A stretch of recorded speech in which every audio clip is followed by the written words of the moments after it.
America వెళ్లాలనేది చాలా దేశాల యువతకు పెద్ద కల. అలాంటి దేశానికి వెళ్లాలంటే ఉన్నత చదువుల కోసమో లేక ఉద్యోగాల కోసమో వెళ్లి అక్కడే సెటిల్ అవ్వాలి అనేది గత కొన్ని దశాబ్దాలుగా ఓ ఆనవాయితీగా మారింది. అయితే అగ్రరాజ్యం అమెరికాకు ఉద్యోగరీత్యా వెళ్లాలంటే వీసా తప్పనిసరి కాబట్టి ఆయా కంపెనీల తరపున H1B వీసా మీద వెళ్లే వారికి యుఎస్ ప్రభుత్వం ఉద్యోగులకు వీసా అందిస్తుంది. ఈ H1B వీసా అక్కడ వర్క్ వీసా అన్నమాట.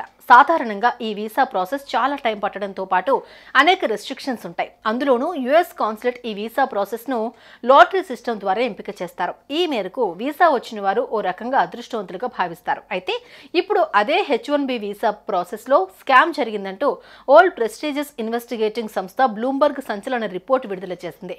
అంతర్జాతీయ ఇన్వెస్టిగేటింగ్ సంస్థే డైరెక్ట్ గా H1B వీసా ప్రాసెస్ లో స్కామ్ జరిగిందనడం ప్రస్తుతం చర్చనీయాంశంగా మారింది.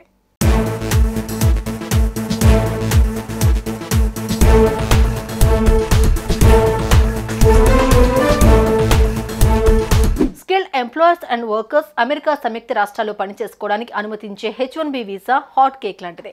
అగ్రరాజ్యంలో స్థిరపడాలని లక్షలాది డాలర్లు సంపాదించాలని కోరుకునేవారు H1B పై ఎన్నో ఆశలు పెట్టుకుంటున్నారు.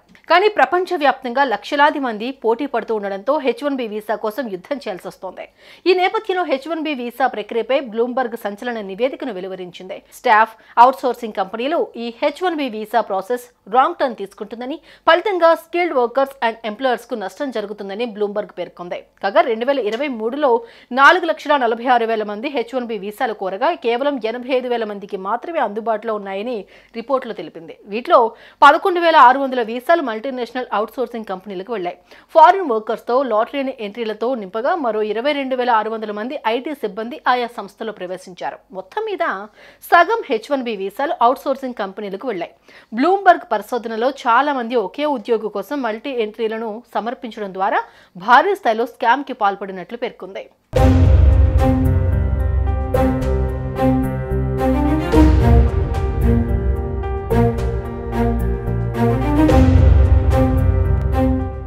డిపార్ట్మెంట్ ఆఫ్ హోమ్ల్యాండ్ సెక్యూరిటీకి వ్యతిరేకంగా రిజిస్టర్ అయిన క్లైమ్స్ కారణంగా బ్లూంబర్గ్ విచారణ జరిపింది. 2020 నుండి 2023 డేటా ప్రకారం మల్టిపుల్ రిజిస్ట్రేషన్ ప్రాక్టీస్ ద్వారా నిర్దిష్ట స్పెసిఫిక్ స్టాఫ్ సంస్థలు H1B వీసాల లాటరీ సిస్టమ్ ను ఎలా తెలివిగా ఉపయోగించుకుంటున్నాయో తెలిపింది. దీని ప్రకారం ఒకే వ్యక్తికి మల్టిపుల్ ఎంట్రీలను సమర్పించవచ్చు. US citizenship and immigration services దీనిని మోసంగా అభివర్ణించింది. ఇలా దాదాపు 15,500 వీసాలు లేదా గతేడాది మంజూరైన ప్రతి 6 ఇలాంటి ఒక మోసపూరిత మార్గాల ద్వారా పొందినట్లు నివేదిక తెలిపింది. కాగా ఈ H1B వీసా రిగ్గింగ్ లో కీలక నిందితుడిగా ఇండియన్ అమెరికన్ వ్యాపారవేత్త తెలంగాణకు చెందిన కంది శ్రీనివాసరెడ్డి ఉన్నారంటూ బ్లూంబర్గ్ ఓ సంచలన నివేదికను ప్రచురించింది. ఒకే అభ్యర్థి కోసం దాదాపు 30 సార్లు H1B వీసాకు కంది శ్రీనివాసరెడ్డి రిజిస్టర్ చేసినట్లు ఆ నివేదికలో ఆరోపించారు. H1B వీసాల రిగ్గింగ్ కు పాల్పడిన ప్రధాన నిందితుల్లో కంది శ్రీనివాసరెడ్డి కూడా ఉన్నారని పేర్కొన్నారు.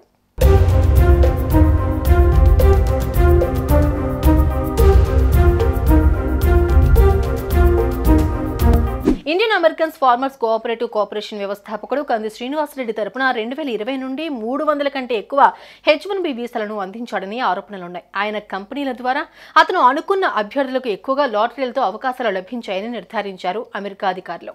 2020 నుండి కంది శ్రీనివాసరెడ్డి కంపెనీల తరపున 300 కంటే ఎక్కువ మందికి H1B వీసా అవకాశం దక్కిందని బ్లూంబర్గ్ నివేదిక తెలిపింది. కంది శ్రీనివాసరెడ్డి గ్రూప్ స్టాఫింగ్ కంపెనీల వ్యవస్థాపకుడు CEO. వందలాది మందికి ఉపాధి కల్పించిన ఘనత సొంతం. బ్లూంబర్గ్ నివేదిక ప్రకారం కంది శ్రీనివాసరెడ్డి వీసాలు సంపాదించడానికి machine learning technologies, data science technologies, block chain technologies, robotic process automation, cloud big data technologies, cloud technology group, automation technologies, artificial technologies, robotics technologies, 3D technologies, digital technologies వంటి 13 కంపెనీలను నిర్వహిస్తున్నారు.